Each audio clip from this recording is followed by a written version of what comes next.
예, 안녕하십니까. 칼폴라니 연구소 소장 홍기빈입니다. 이 책, 칼폴라니 왼편의 삶, 칼폴라니 전기죠. 이 책을 이해하기 위해서 우리가 한 장 한 장 이렇게 여러 주제들을 찾아서 저희가 얘기를 나누고 있는데요. 읽어보시니까 되게 어려우시죠?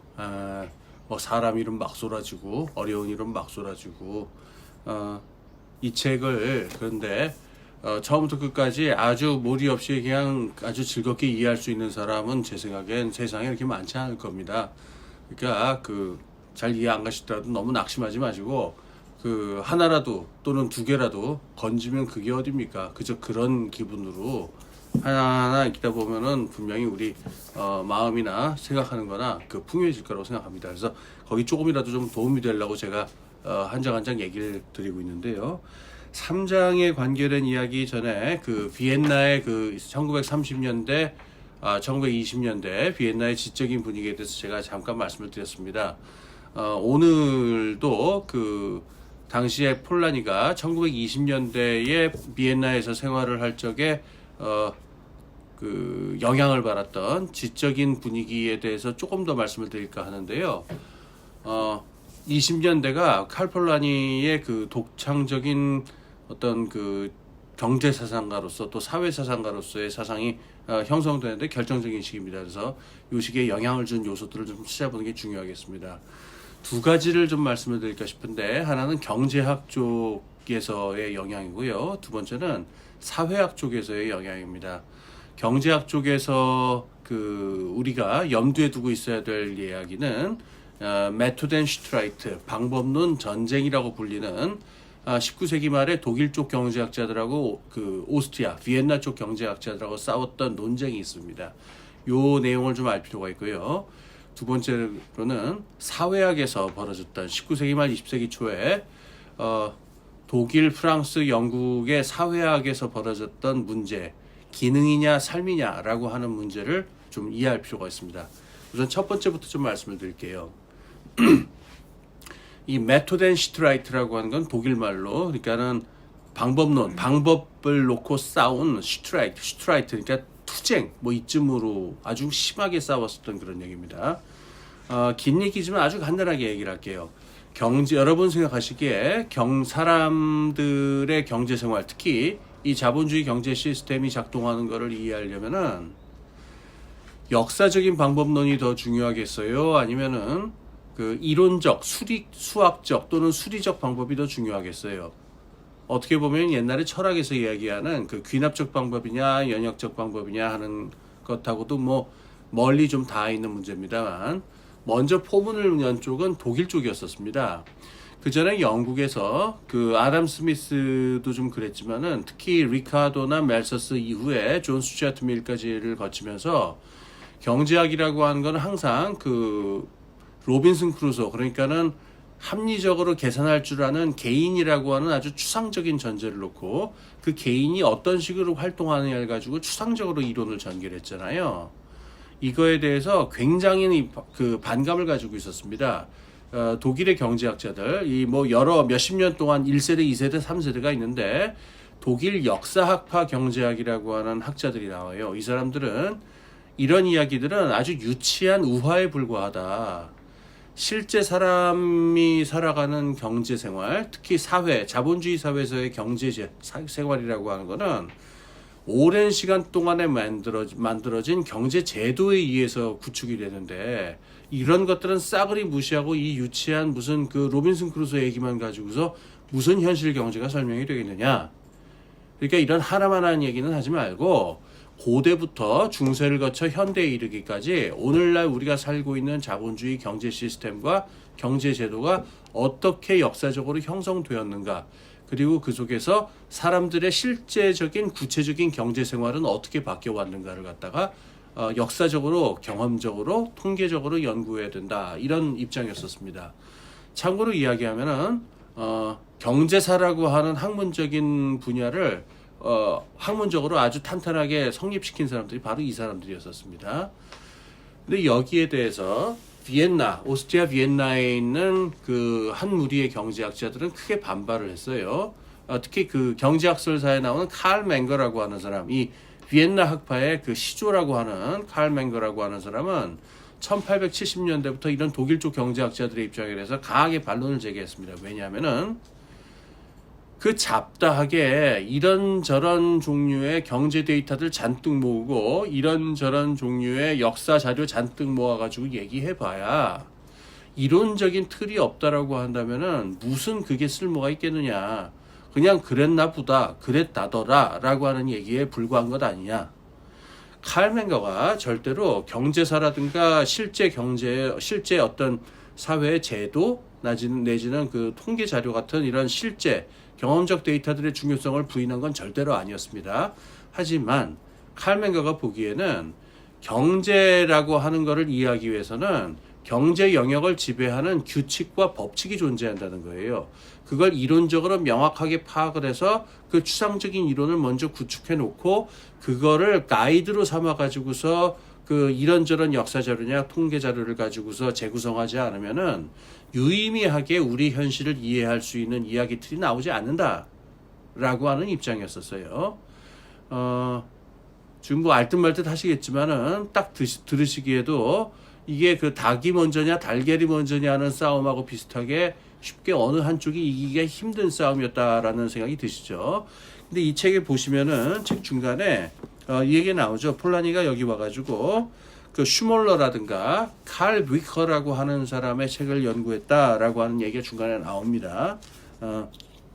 그래서 요 얘기가 잠깐 지나가고 넘어갑니다만은 폴라니가 요 시기에 1920년대에 그 독일 역사학파 경제학을 굉장히 열심히 공부했었고 이게 이후에 이 사람이 그 경제사가로서 폴라니가 경제사학자, 경제인류학자로서 발전하는데 아주 결정적인 영향을 미칩니다. 나중에 1950년대 그 사회과학 그 백과사전이 미국에서 편찬이 되는데 그때 이 칼 위커라고 하는 사람의 그 항목을 집필한 사람이 폴라니였었습니다. 그래서 이후에 그 폴라니가 나중에 콜롬비아 대학에서 그 강연한 내용을 보게 되면은 이 동일 역사학파 경제학자들이 많이 나와요. 그리고 이렇게 양쪽 오스트리아 쪽이랑 독일 쪽이랑 막 싸웠던 메토렌 슈트라이트에서 1920년대 상황은 그랬습니다. 이 싸움이 가장 심했던 거는 독일 역사학파 2세대라고 하는 슈몰러라고 하는 사람 때였으니까는 1890년대, 2000년대 나 1900년대 초가 제일 심한 논쟁 시기였는데요. 3세대로 넘어오게 되면은 그 이름도 유명한 막스 베버라든가 조셉 슌페터라든가 그다음에 베르너 좀바르트 같은 이른바 3세대의 독일 역사학 이 3세대 학자들로 넘어옵니다. 이 3세대 학자들은요. 그렇게 그전 세대하고 달리 그 둘의 입장을 그렇게 대립적으로 보려 하지 않고 양쪽을 어떻게든 절충시키고 종합시키려고 하는 노력을 했던 사람들입니다. 그러니까 웨버도 그랬고요. 웨버는 독일 사람이었지만은 경제 이론에서는 오스트리아 학파의 미제스 같은 사람 이론을 전폭적으로 받아들였고요. 그다음에 조셉 슈페터는 비엔나 출신의 오스트리아 학파 쪽 경제학자입니다만은 독일 쪽의 경제사 연구를 갖다가 전격적으로 수용하고 이 오스트리아 학파의 한계를 넘어서려고 굉장히 많은 노력을 했습니다. 좀바르트는 독일 역사학파 경제학자였지만 그 전까지 있었던 선배들이 굉장히 잘못됐다라는 그 입장을 가졌고 역사적 자료로부터 하나의 독특한 이론을 만들어내기 위한 노력을 즉각 해야 한다. 그래가지고 이 오스트리아 학파 쪽 이야기도 많이 절충을 해서 스스로 어떤 경제사를 서술하는 것만이 아니라 경제 이론도 만들려고 했었어요. 이렇게 잠깐 제가 그 경제 학설사 그 말씀을 드린 이유가 바로 요 시점에 칼 폴라니가 말하자면 젊은 사람으로서 공부를 했으니까 폴라니가 대략 이 조셉 슌페트랑 동시대 사람입니다. 그래서 웨버보다는 조금 아랫세대입니다만은 이 웨버, 슌페터, 좀바르트랑 거의 비슷한 연배고 비슷한 생각을 가졌던 사람이라고 볼 수가 있어요. 그래서 한쪽으로는 지금 말씀드린 것처럼 독일 역사학파 경제학을 공부했지만은 다른 쪽으로는 제가 저번에 말씀드렸죠. 그 폴라니가 원래부터 막스 경제학을 별로 좋아하지 않았다고요. 이 사람이 그래서 이 사람은 시장주의자였다라는 말씀도 드렸는데 마침 살던 곳도 오스트리아고 하다 보니까 이 사람은 한쪽으로는 경제사를 연구하면서 다른 쪽으로는 오스트리아파 경제학파의 경제론을 열심히 연구했어요. 그래서 폰 위저라든가 그다음에 웬 바베르크라든가 이런 사람들의 이론을 연구했습니다. 자, 그런데 이 오스트리아파 경제학을 폴라니가 공부했다라고 하는 게 좀 아이러니하게 들려야 되는데요. 이 오스트리아파 경제학의 1세대가 이제 아까 말씀드린 칼 맹거고요. 2세대가 폰 위저나 그 웬바베르크 같은 사람들인데 3세대에 해당하는 사람들이 있습니다. 이 사람들이 바로 그 이름도 유명한 루트비히 폰 미제스라든가 프리드리히 폰 하이에크 같은 오늘날 우리가 신자유주의 경제학이라고 부르는 정확하게 말하면 오늘날의 신자유주의 경제학은 이 오스트리아파뿐만 아니고 그 저쪽에 유럽들 미국이나 영국 쪽에서 내려오는 신고전파 경제학하고 이렇게 결합된 형태입니다만은 어쨌든 신자유주의 경제학의 거장들이라고 할 수 있는 사람들 미제스라든가 하이에크 같은 사람하고 칼폴라니하고 순수 경제 이론에서 보자면은 사실상 동일한 이론적인 기초를 갖고 있다는 사실이에요. 이게 참 신기하죠. 동일한 경제학 이론을 가지고서 전혀 상극이라고 하더라도 이렇게 상극일 수가 없는 두 개의 상반된 경제 사상이 나오게 됐다는 겁니다. 이게 굉장히 아이러니한 점이에요. 그래서 칼 폴라니가 요 20년대 메토덴 슈트라이트라고 하는 맥락에 있었다는 점. 그래서 독일 쪽 역사학파 경제학이나 오스트리아학파의 그 시장주의 경제학도 함께 이 한계 효용 이론에 근거한 시장주의 경제학을 함께 공부했고 이 두 가지 사이에 있었다라고 하는 점을 여러분이 좀 기억해 주시기 바랍니다. 다음번에 제가 칼 폴라니가 그 사회주의 계산 논쟁에서 어떤 입장이었는가를 좀 설명을 드릴 텐데 지금 제가 말씀드린 걸 기억해 두시면 좀 많은 도움이 될 거라고 생각이 됩니다. 자, 그 다음에 그 19세기 말 20세기 초에서 요 3장의 내용을 이해하기 위해서 좀 우리가 숙지하고 있어야, 기억하고 있어야 될 지성사의 맥락이 하나 있는데요. 그 당시 사회학에서 벌어졌던 논쟁인데 어떤 얘기의 그 논쟁의 갈래인데요. 사회가 구성되는 것을 기능을 중심으로 놓고 볼 것이냐 아니면은 사람들의 삶을 중심으로 놓고 볼 것이냐라고 하는 입장이었습니다. 지금은 이제 굉장히 옛날 사회학이라 되나가지고 사회학과에서도 잘 아마 안 가르치지 싶은데요. 19세기 말에 그 사회학이 만들어지는데 가장 큰 영향을 끼친 사람 중에 하나가 영국의 사회학자였던 허버트 스펜서라고 하는 사람이었습니다. 이 사람은 이제 다윈으로부터 굉장히 많은 영향을 받아서 이른바 사회 진화론이라고 하는 그 입장으로 많이 알려져 있는데 그 입장에 서서 사회학을 구성했던 사람으로 알려져 있는데요. 이 사람이 가진 사회에 대한 입장은 이렇습니다. 사회라고 하는 거를 하나의 유기체로 바라봤는데요. 이 사람이 유기체라는 말을 쓰긴 했습니다만 유기체라는 말은 오늘날은 너무 다양한 말로 쓰여가지고 안 쓰는 게 좋을 것 같아요.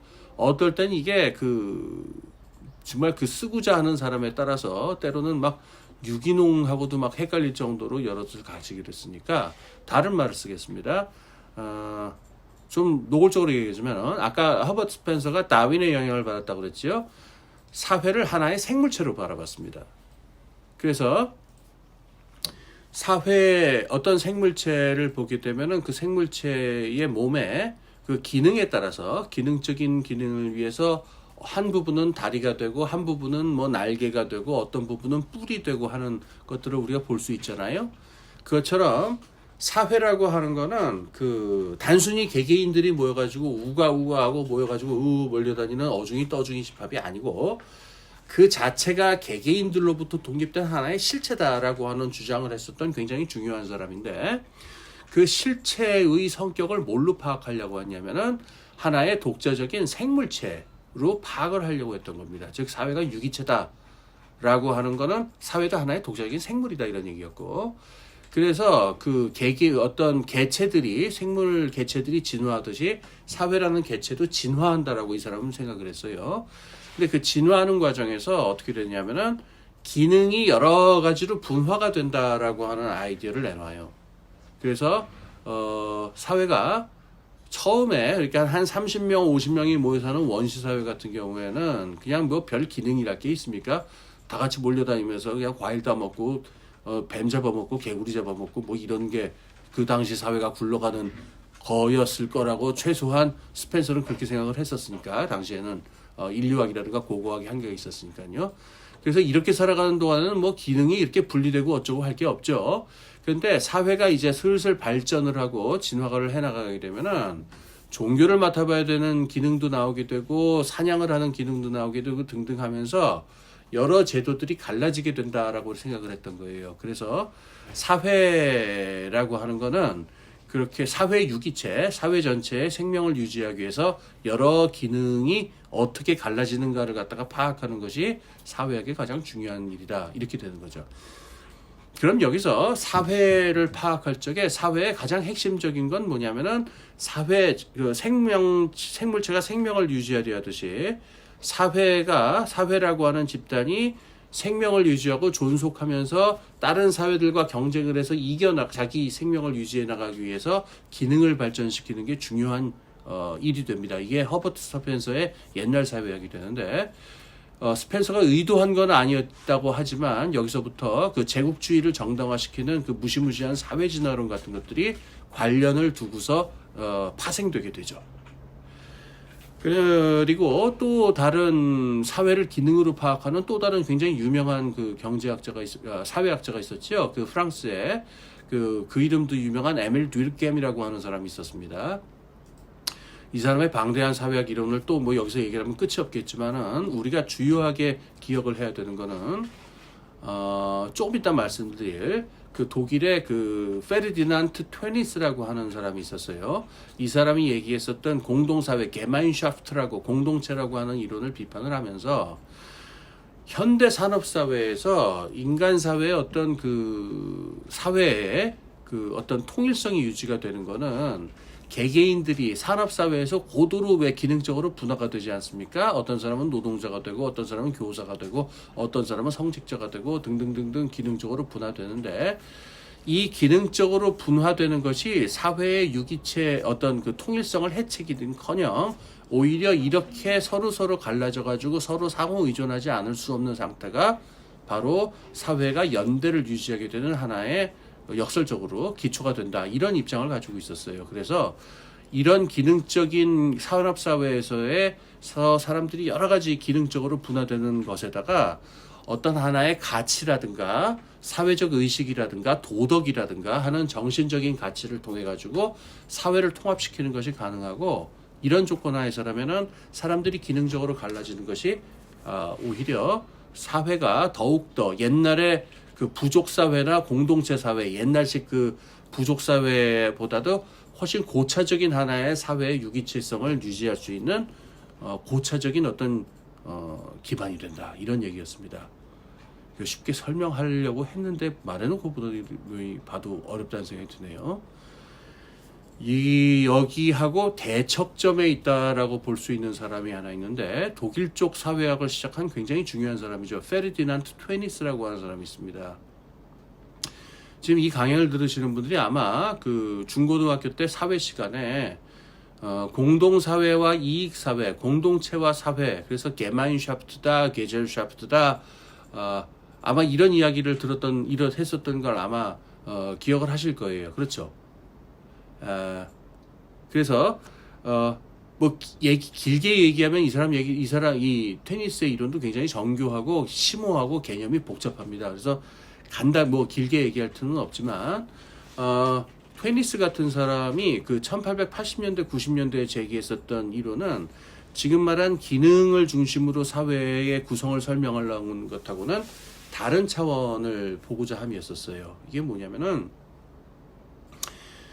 사람의 본원적인 어떤 삶이라고 하는 건 옛날에 게마인샤프트라 했다라고 하는 거예요. 게젤샤프트라고 하는 것. 그러니까 독일말 게젤샤프트는 영어에서는 따로 번역할 말이 마땅치 않아서 그냥 아마 소사이어티 이렇게만 번역을 하는 모양이고 우리나라나 일본에서는 이걸 갖다가 이익사회라고 하는 말로 번역을 해왔는데요. 사람들이 어떤 구체적인 하나의 기능과 구체적인 어떤 자기 목적을 가지고 거기서 자기 이익을 달성하기 위해서 모이는 모임이라는 게 있게 마련이다. 그걸 이제 그 게젤샤프트라고 그러는데 이를테면은 등산 동호회라든가 등산 동호회는 같이 등산을 가는 게 그냥 목표인 거죠.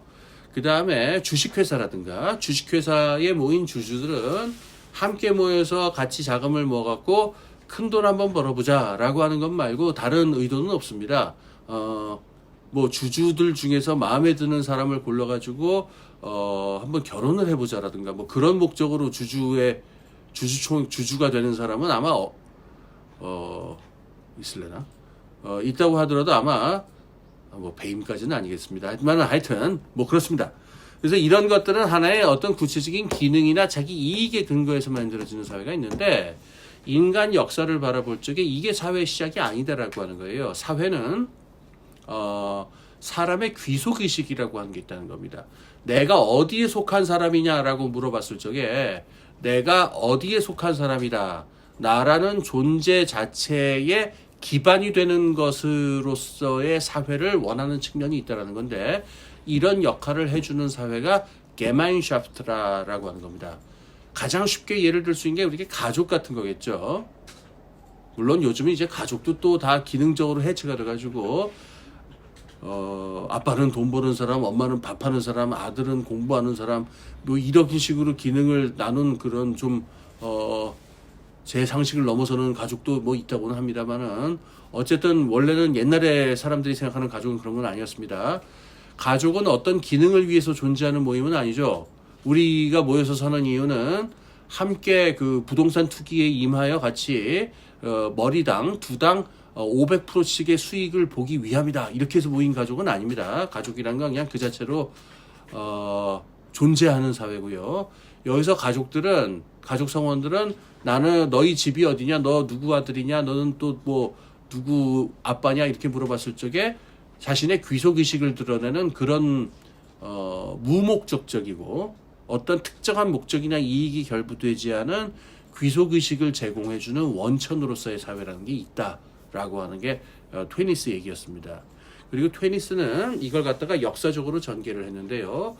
옛날에 사회가 그 산업적으로 발달하기 전에는 게마인샤프트라고 하는 게 가장 많이 존재하던 사회 유형이었는데 물론 그때도 게젤샤프트라고 하는 게 있었죠. 이런저런 기능에 따라서 기능에 맞는 무슨 해적단이 구성되기도 하고 해적단이 무슨 해적들도 이제 유니폼 맞춰놓고 이렇게 해골 그려놓고서 나는 어디 소속이다 뭐 그랬는지도 모르긴 하겠습니다만은 좀 말도 안 되고 옛날 뭐 고대 사회나 중세 사회도 게젤샤프트가 없었던 건 아닙니다만은 현대 산업 사회에 와가지고 게마인샤프트에서 게젤샤프트로 무게 중심이 계속 이동하는 경향이 있다라고 하는 얘기를 해요.